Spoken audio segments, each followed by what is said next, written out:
সিপিআইয়ের পশ্চিমবঙ্গ মহিলা সমিতির রাজ্য সম্মেলন অনুষ্ঠিত হলো ঝাড়গ্রামে এই প্রথম কোন রাজনৈতিক দলের রাজ্য সম্মেলন অনুষ্ঠিত হলো 30শে নভেম্বর এবং 1 ডিসেম্বর দুদিন ব্যাপী ঝাড়গ্রামে একটি বেসরকারি কমিউনিটি হলে এই সম্মেলন অনুষ্ঠিত হলো। শহরে মিছিলও করেন মহিলারা। সিপিআইয়ের রাজ্য সম্পাদক স্বপন ব্যানার্জি বললেন, বামফ্রন্টের আমলে নারী নির্যাতন কম ছিল, বর্তমান সরকারের আমলে নারী নির্যাতন বেড়েছে। বিশেষ করে শিশু যৌন নির্যাতন এবং খুনের ঘটনা বেড়েছে। ক্রিমিনাল সাইকোলজির আধিক্য বাড়ছে পশ্চিমবঙ্গে। লুম্পেনরা সব এই দলে ঢুকেছে। আজিকরের খুন ধর্ষণের মোটিভ বের করতে গিয়ে দেখা গেল বড় করাপশন, জালসুদ, দেহ পাচার সহ সমস্ত কিছুতে দুর্নীতি। এতে মুখ্যমন্ত্রীর ভূমিকা নিন্দাজনক। ঝাড়গ্রাম আমরা যখন জেলা ভাগের আগেও এই ঝাড়গ্রামে কাজ করেছি। আপনারা জানেন এখানে আমাদের প্রবাদ প্রতিম নেত্রী ছিল, তা হলো গীতা মিত্র এবং তার স্বামী অতুল মিত্র। আমরা পুরো ওই ওয়ার্ড ধরে, সম্ভবত সেটা 1 নম্বর ওয়ার্ড, আদিবাসী অধ্যুষিত এলাকায় আমরা কাজ করেছি। তারপরে তো বামফ্রন্টের শেষের দিকে এই বেলপাহাড়ি এইসব নিয়ে গণ্ডগোল হলো। আমরা দেখেছি যে দেখুন, বামপন্থী লড়াইতে আদিবাসীদের এবং সংখ্যালঘু মানুষদের যেভাবে যত্ন করা হয়েছে, তাকে তাদের অনুন্নতা, তাদের পিছিয়ে পড়া, সেইকে পুঁজি করে প্রতিক্রিয়াশীল শক্তি তার ফায়দা লুটতে চেয়েছে। এবং শেষের দিকে 2009 থেকে 2011 পর্যন্ত এখানে একটা রাস্তা ডেভেলপমেন্টের কাজ করতে দেয়নি। তার পরবর্তীকালে দুর্ভাগ্যবশত 11 সালে লেফট গভর্নমেন্ট নেই। এর পরবর্তীকালে উন্নয়নের টাকা অনেক বেশি আসে এখন, কিন্তু উন্নয়নের বীজ বুনেছিল বামফ্রন্ট, তাহলে 30 স্তর পঞ্চায়েতের মধ্যে দিয়ে। এখন উন্নয়নের টাকা যেভাবে মানুষের টাকা, লক্ষ্মীর ভাণ্ডার শুরু করে রূপসী ভাতা, নানা ভাতা এবং মেলা খেলায় করা হচ্ছে, আমরা দৃঢ়বিত বিরোধী করি।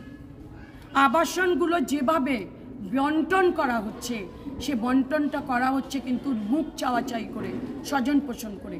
আমরা মনে করি যে প্রকৃতপক্ষে আমরা কর্মসূচিও নিচ্ছি যে জন উন্নয়ন প্রকল্পগুলো যেগুলো আছে তা আমাদের গ্রুপ করতে হবে এবং তাকে সকলের কাছে, প্রাপকের, উপভোক্তার কাছে পৌঁছাতে হবে। আজকে ঝাড়গ্রামে আমাদের আছে পশ্চিমবঙ্গ মহিলা সমিতি, আমাদের যেটা অল ইন্ডিয়া, আমাদের নাম হচ্ছে NFIW,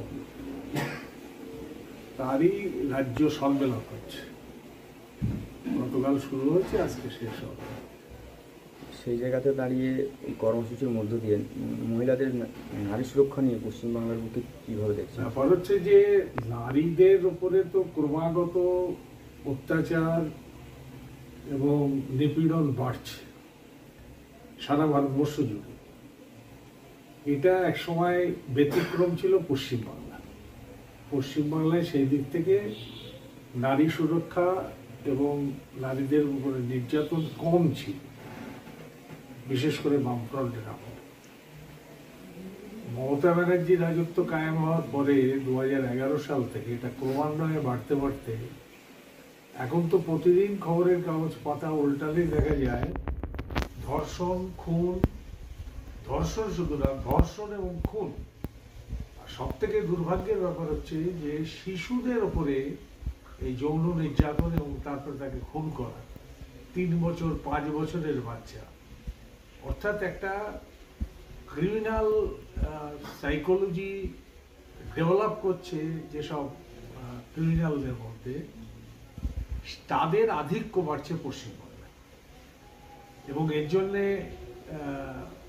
সরকারের যে আইন শৃঙ্খলা নীতি এবং বিশেষ করে সরকারি দলে, আমি এ কথা বলছি না যে সরকারি দলে কোনো ভালো লোক নেই, কিন্তু পশ্চিমবাংলার যত ক্রিমিনাল এবং যারা লুম্পেন, তারা সব ঢুকে পড়েছে সরকারি পার্টিতে, তৃণমূল। ফলে তাদের উপরে কথা বলার কেউ নেই। প্রশাসন দলদাসে পরিণত হয়েছে, পুলিশ দলদাসে পরিণত হয়েছে। ফলে অত্যাচার বাড়ছে। ক্রিমিনালদের একটা ধারণা হচ্ছে আমরা যা করব পার পেয়ে যাব, এখানে কোনো আমাদের শাস্তি হবে। হ্যাপি আওয়ার সেভিং জিওপিপিতে। এখন জিওপিপিতে সকাল 10টা থেকে বিকেল 5টা পর্যন্ত পেট্রোলের ওপর লিটার পিছু 3 টাকা ছাড় নিন। বাম্পার প্রাইস হিসেবে একটা ব্র্যান্ড নিউ SUV জিতুন আর অনেক আকর্ষণীয় পুরস্কার প্রতিদিন এবং প্রত্যেক সপ্তাহে। আপনার নিকটবর্তী জিওপিপি মোবিলিটি স্টেশনে যান আর জ্বালানি ভরুন আজই।